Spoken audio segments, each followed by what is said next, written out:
Da filosofia antiga até a medicina de hoje em dia, uma pergunta sempre esteve no ar. Afinal, o que é a vida? O surpreendente é que a resposta começou a aparecer não na biologia, mas nas leis que governam as pedras, os planetas e até o ar invisível. É essa história que vamos explorar aqui, a física da vida.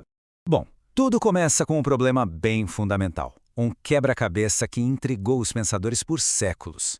Como é que a gente pode entender as forças que governam nosso corpo e o mundo se tantas delas são completamente invisíveis?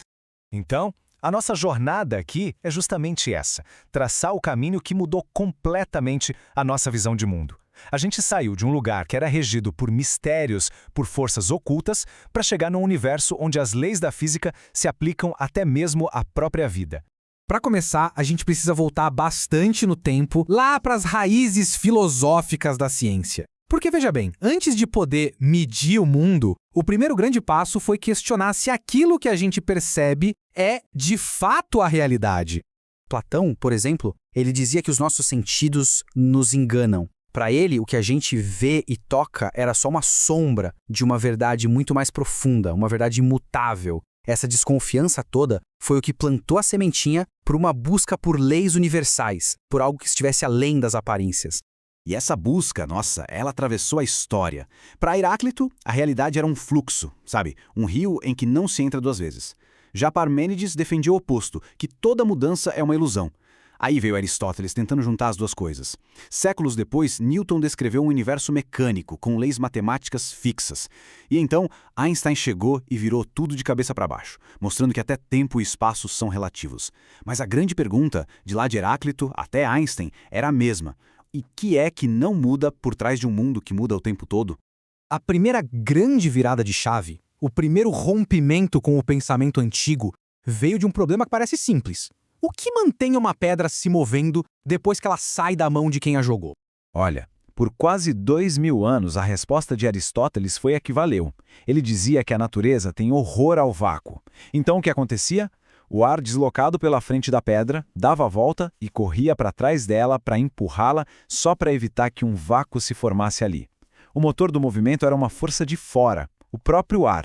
Mas aí, lá no século XIV, um filósofo chamado Jim Buridan teve uma ideia revolucionária, o ímpeto. Ele sugeriu que o lançador imprima uma força dentro do objeto, uma qualidade interna que o mantém em movimento e que vai se gastando aos poucos por causa da resistência do ar e da gravidade.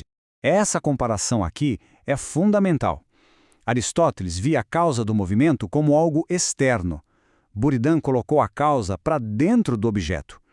Essa mudança de uma causa externa para uma interna foi um passo gigantesco. Foi quase uma antecipação medieval da ideia de inércia, que depois seria a base da física de Newton. Depois do movimento, a ciência se voltou para outra força invisível e acabou revelando que o espaço vazio ao nosso redor estava, na verdade, cheio de poder e de segredos.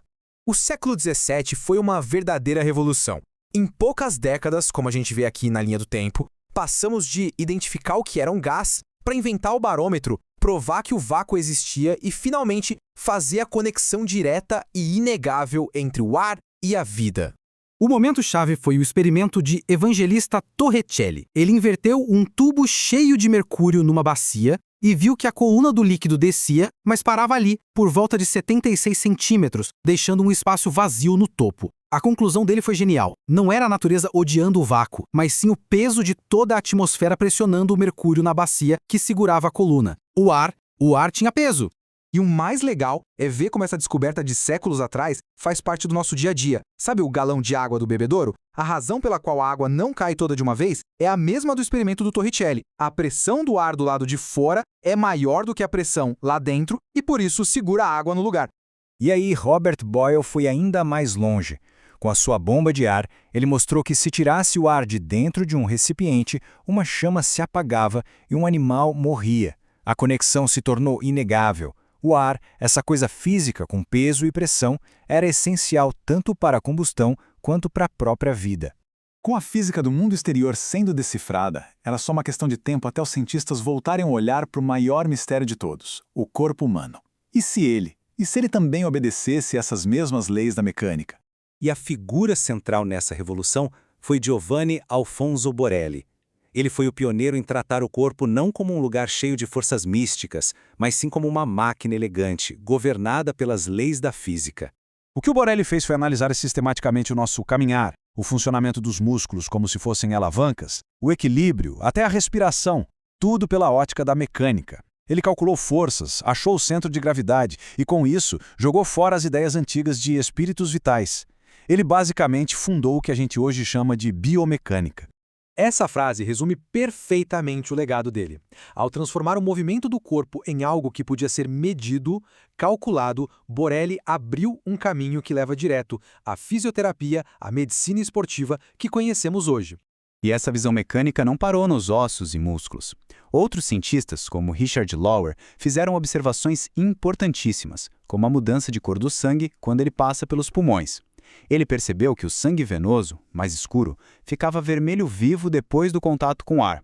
Era uma conexão física e química direta entre a respiração e a circulação. Essa nova visão de mundo, essa visão mecânica, não ficou só nos laboratórios. Ela se tornou a força que moveu e remodelou a sociedade inteira.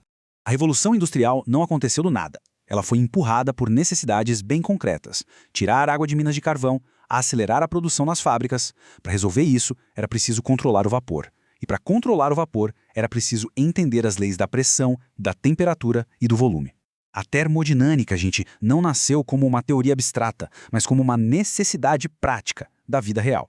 Então, o ponto-chave é esse. A física que a gente estuda hoje foi forjada no calor das fábricas e das minas.